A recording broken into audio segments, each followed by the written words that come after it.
আসসালামু আলাইকুম ভাই, দুর্দান্ত লেভেলের একটা ম্যাচ ছিল আজকে প্রাইম ব্যাংক এবং পার্টেক্স খেলা নিয়ে।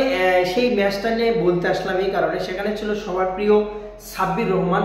সাব্বির রহমান আজকে যে দুর্দান্ত লেভেলের ব্যাটিং করেছে দেখার মতো ছিল। যদি এরকম ভাবে ব্যাটিংটা তার চলতে থাকে ডিপিএল এ, যেহেতু এটা যদি রান ঠিকঠাক ভাবে একটা দুইটা সেঞ্চুরি তুলে নিতে পারে, আজকে বিশ্বাস করেন রানটা 300 রানের টার্গেট ছিল, বিশাল টার্গেট ছিল প্রাইম ব্যাংকের।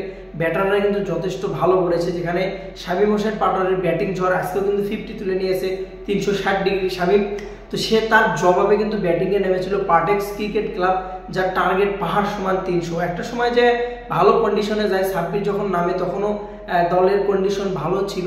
সেই সময় যাও কিন্তু সাব্বির রহমানের 43 বলে 52 রান, দুর্দান্ত লেভেলের। 4টা ছক্কা ছিল, 2টা ছক্কা তো বলের বাউন্ডারির বাইরে আর 2টা ছক্কা ভিতরে। সো সব মিলিয়ে সাব্বির রহমানের ব্যাটিংটা আজকে মনে হয়েছে যে একদম ন্যাচারাল। সে আগের যে ভুলগুলো করতো, যে চাপের মুহূর্তে খেলতে পারতো না, বা আজকে কিন্তু বিশাল টার্গেট ছিল, সো তার ব্যাটটাও কিন্তু সেভাবে চালাইছে।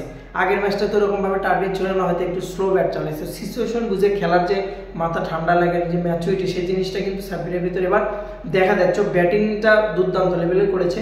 তবে যদি আরেকটু যদি নিজের উপর ধৈর্য রেখে খেলতে পারতো সাব্বির রহমান, ভালো একটা ইনিংস করতে পারতো, হয়তো বা ম্যাচটা জিতিয়ে আসতে পারতো। তবে ম্যাচটা কিন্তু পার্টেক্স জিতেছে। তবে জয়ের নায়ক কিন্তু আলাউদ্দিন বাবু যে দুর্দান্ত লেভেলের আজকে ব্যাটিং করেছে ভাই, 7টা ছক্কা। তবে হ্যাঁ, ঘরোয়া লিগে নিয়ে বাংলাদেশের অনেক কমপ্লেন, অনেক প্রবলেম, কারণ যে লেভেলের বলার থাকে ইন্টারন্যাশনাল ক্রিকেটে ওই লেভেলের বলারগুলো থাকে না। তবে হাসান মাহমুদ কিন্তু ছিল প্রতিপক্ষ টিমে ন্যাশনাল প্লেয়ার, সো সেদিক থেকে হাসান মাহমুদের বলেও কিন্তু ছক্কা গিয়েছে সাব্বির রহমান, দুর্দান্ত লেভেলের। এবং সেই ম্যাচটার কথা যদি আমি ডিটেলস বলি, 300 রানের টার্গেটটা যখন চেস করতে নামলো, ওপেনিংয়ে 34 রান উইকেট পড়ে যায় পার্টেক্সের। তারপরে কিন্তু সাব্বিরের 50-এর পরে কিন্তু আস্তে আস্তে উইকেটগুলো যখন পড়তে থাকে, শেষে যায় কিন্তু 7 উইকেটে 244। সেই সিচুয়েশনে যায় কিন্তু আলাউদ্দিন বাবু দুর্দান্ত লেভেলের ভাই, 7টা ছক্কা মারা। আপনি চিন্তা করেন, 78 রানের একটা ইনিংস দেখার মতো ছিল। এবং লেগ সাইড বলেন, অফ সাইড বলেন, সব পাশে চারদিকে ব্যাটিংয়ে প্রায় শামীম 360 ডিগ্রি ভর করছিল আলাউদ্দিনের উপর।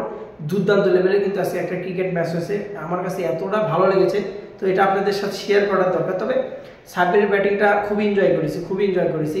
দুর্দান্ত লেভেলের ফিনিশিংটা হয়তো দিতে পারেনি, বাট তার ম্যাচটা জিতানোর ক্ষেত্রে কিন্তু তার কিন্তু অনেক অবদান। হয়তো বা সে যদি আরো স্লো খেলে, কিন্তু রানের পাহাড় অনেক স্লো খেললে হবে না, সিচুয়েশন বুঝে খেলতে হবে।